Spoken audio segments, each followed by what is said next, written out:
Hello everyone, आज हम बात करने वाले हैं इलेक्ट्रल बॉन्ड के बारे में। इलेक्ट्रल बॉन्ड क्या होता है, ये कैसे काम करता है, इन सब चीज़ों की हम जानकारी आज के इस सेशन में प्राप्त करने वाले हैं। तो सबसे पहली बात करें हम इलेक्ट्रल बॉन्ड क्या होता है। तो इलेक्ट्रल बॉन्ड एक बैरियर इंस्ट्रूमेंट है और ये एक प्रोमिसरी यानी कि ये एक दावा संगत नोट है और ये इंटरेस्ट फ्री बैंकिंग इंस्ट्रूमेंट है। अब प्रोमिसरी नोट किस प्रकार है, जैसे कि हम बैंक डीडी या चेक,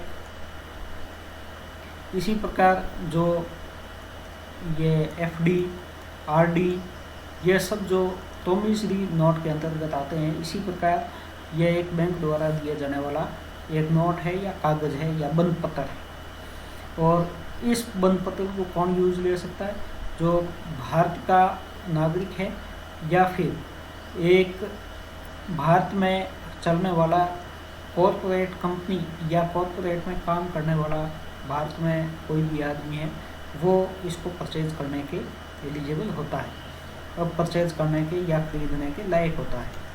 तो बड़ी बड़ी बात इसमें समझने योग्य ये हुई कि इलेक्ट्रल बॉन्ड क्या होता है। ये एक डीडी, एफडी, आरडी, चेक, इसी प्रकार का एक कागज़ होता है और इस पर लिख के बैंक द्वारा दिया जाता है कि यह आपको दिया जाने वाला बंद पत्र है और इसको आप आगे जाके किसी भी तरीके से यूज ले सकते हैं। अब रही बात अगली कि यह काम कैसे करता है, इसको कितने कितने रुपए का कब कब खरीदा जा सकता है। तो इलेक्ट्रल बॉन्ड है जिसकी वैल्यू 1000 या 1000 के गुणक में, जैसे 2000, 3000, 5000, 7000, 10,000 या 10,000 के गुणक में, 1 लाख या इसके गुणक में, 10 लाख या इसके गुणक में, या 1 करोड़ के गुणक में स्टेट बैंक ऑफ इंडिया से खरीदा जा सकता है। यानी कि इलेक्ट्रल बॉन्ड आपको कहाँ से मिलेगा, स्टेट बैंक ऑफ इंडिया।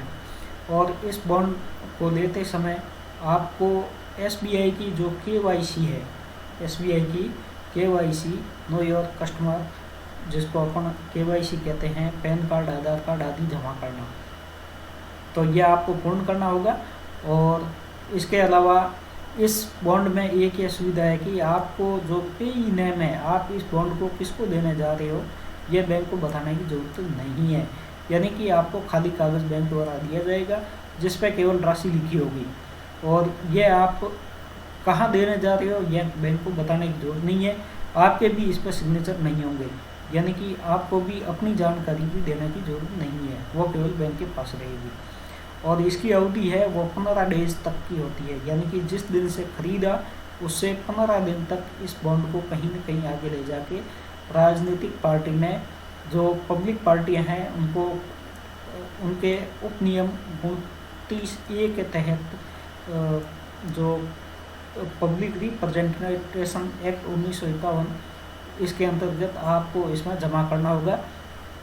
और उस जिस पार्टी को आप देने जा रहे हो उस पार्टी को कम से कम 1% वोट है, जो लास्ट सामान्य इलेक्शन या लोकसभा या राज्य विधानसभा के इलेक्शन है, उसमें उसने कम से कम 1% वोट हासिल किए हो, वो इलेक्ट्रल बॉन्ड प्राप्त करने के हकदार है।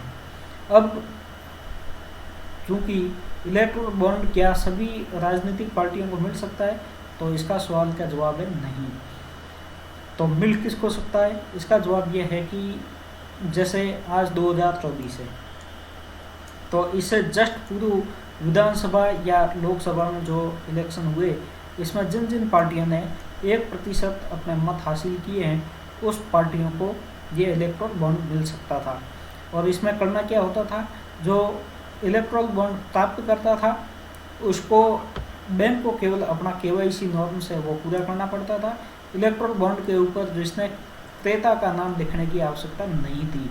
और वो बॉन्ड जमा कहाँ होना था, जमा खरीदारी के 15 दिवस के भीतर राजनीतिक पार्टी के खाते में जमा होना था। अब इसके बाद आती है अगली बात, इलेक्ट्रल बॉन्ड स्कीम है, ये कब कब खुलती थी। तो इसका जवाब ये है कि इलेक्ट्रल बॉन्ड सामान्य वर्षों में जिस साल इलेक्शन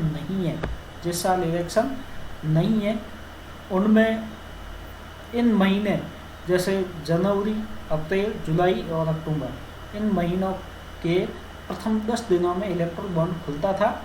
और इसके अलावा सेंट्रल गवर्नमेंट चाहे तो इसको अन्य दिनों को भी खुला सकता है। और ये 30 दिन का, जैसे चुनावी साल है उसमें 30 साल का अतिरिक्त पीरियड होता था। जैसे 2024 चुनावी साल है तो इसमें 30 दिन का अतिरिक्त पीरियड यानी कि जनवरी 10 था तो इसको 30 दिन का अतिरिक्त पीरियड दें तो ये 10 फरवरी तक खुला रह सकता है। इसी प्रकार इसको आगे भी हम जो है वो जनरल इलेक्शन के समय, मान लीजिए दिसंबर जनरल इलेक्शन है तो अक्टूबर वाले को आप एक्सटेंड कर सकते हैं।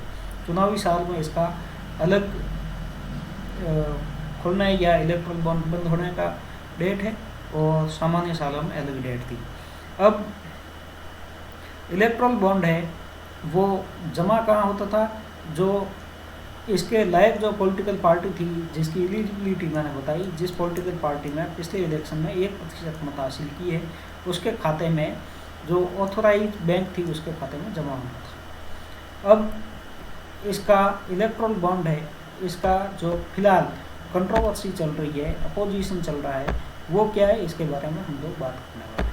तो अपोजिशन ये है कि जैसे आज का अपोजिशन नहीं है, 2019 के इलेक्शन की बात करें तो कांग्रेस ने इसका विरोध किया कि इलेक्ट्रल बॉन्ड गलत चीज़ है, हम इसको स्वीकार करने वाले नहीं है और हम अगर सत्ता में आते हैं तो इस इलेक्ट्रल बॉन्ड प्रथा को ख़त्म करेंगे। इसी प्रकार the communist party of India, Marxist है, इन्होंने भी इस स्कीम का अपोज किया और इस इलेक्ट्रल बॉन्ड को रिफ्यूज़ किया। अब क्या इन्होंने रिफ्यूज़ किया, क्या इन्होंने इलेक्ट्रल बॉन्ड से पैसे प्राप्त किए, नहीं किए, ये अलग विषय है, इस पर हम अलग से बातचीत करने वाले हैं। अब इलेक्ट्रल बॉन्ड क्या है, इलेक्ट्रल बॉन्ड की रिफ्यूज़ करने का तरीका क्या कारण है कि इसको रिफ्यूज़ किया जाए? तो इसका कारण ये है कि जैसे इलेक्ट्रल बॉन्ड क्या है, एक प्रोमिसरी नोट है और इसको इंटरेस्ट फ्री बैंकिंग होने के कारण इसको कोई भी इंडिया का रजिस्टर्ड नागरिक और इसको खरीद सकता है और आरबीआई की गाइडलाइन के हिसाब से खरीद सकता है। तो इसमें कई संभावना है कि किसी भी आदमी के ऊपर आप इंटरप्रिटेशन करें और उसको बिना नाम बताए राजनीतिक पार्टी को चंदा दिलाओ और उसका फ़ायदा उठाओ। ये अपोजिशन के कुछ सवाल है या अपोजिशन होने के लायक है। तो अब इलेक्ट्रल बॉन्ड के आगे फीचर्स क्या है, क्या इलेक्ट्रल बॉन्ड किस प्रकार काम करता था और इलेक्ट्रल बॉन्ड में फीचर आपको, अब इलेक्ट्रल बॉन्ड में एक ये है कि इस बात की ये स्वतंत्रता थी कि आपको आइडेंटिफिकेशन डोनर और पॉलिटिकल पार्टी दोनों को बताने की आवश्यकता नहीं थी। लेकिन अगर आपने इलेक्ट्रल बॉन्ड खरीद लिया और उसकी 15 दिन तक आपने इलेक्ट्रल बॉन्ड को कहीं भी जमा नहीं किया तो आपका जो इलेक्ट्रल बॉन्ड का पैसा है जो प्राइम मिनिस्टर रिलीफ फंड में जाएगा, यानी कि प्रधानमंत्री रिलीफ फंड है, इसके अंदर इस इलेक्ट्रल बॉन्ड का पैसा है जो जमा हो जाएगा। अब इसके बाद अगली बात आती है इलेक्ट्रल बॉन्ड से पहले ये इलेक्ट्रल बॉन्ड राजनीतिक पार्टियों का जो पैसा लेने का तरीका था वो किस प्रकार चलता था। तो इसके लिए हम जाते हैं एसोसिएशन फॉर डेमोक्रेटिक रिफॉर्म यानी कि एडीआर ने 2017 में एक अध्ययन किया और जिसमें पाया कि कुछ पॉलिटिकल पार्टियां 2004-05 से 2014-15 यानी कि 10 साल के गैप में तो कुल 11,367 करोड़ रुपए, जिनमें से 69% इनकम है जो 20,000 रुपये से अधिक थी और इसमें 7,833 करोड़ रुपए वो इसमें अननोन सोर्सेज की थी, यानी कि 16% पैसा है जो केवल ज्ञात संकेतों से प्राप्त था और बाकी पैसा जो अज्ञात स्रोतों से प्राप्त था। इसमें कुछ महत्वपूर्ण पार्टियों का अपन नाम लेना चाहें तो वो महत्वपूर्ण पार्टियां हैं बहुजन समाजवादी पार्टी, इसकी जो इनकम थी वो 100% इनकम है वो 111.96 करोड़ 2014-15 में वो सारी की सारी अननोन सोर्सेज से प्राप्त हुई, यानी कि इसको दान देने वाले आदमी का नाम ज्ञात नहीं था। और इसी प्रकार ये कांग्रेस पार्टी है, इसकी 3,982 करोड़ रुपए वो इस प्रकार अननोन थी। इसी प्रकार बीजेपी की है, बीजेपी की 3,272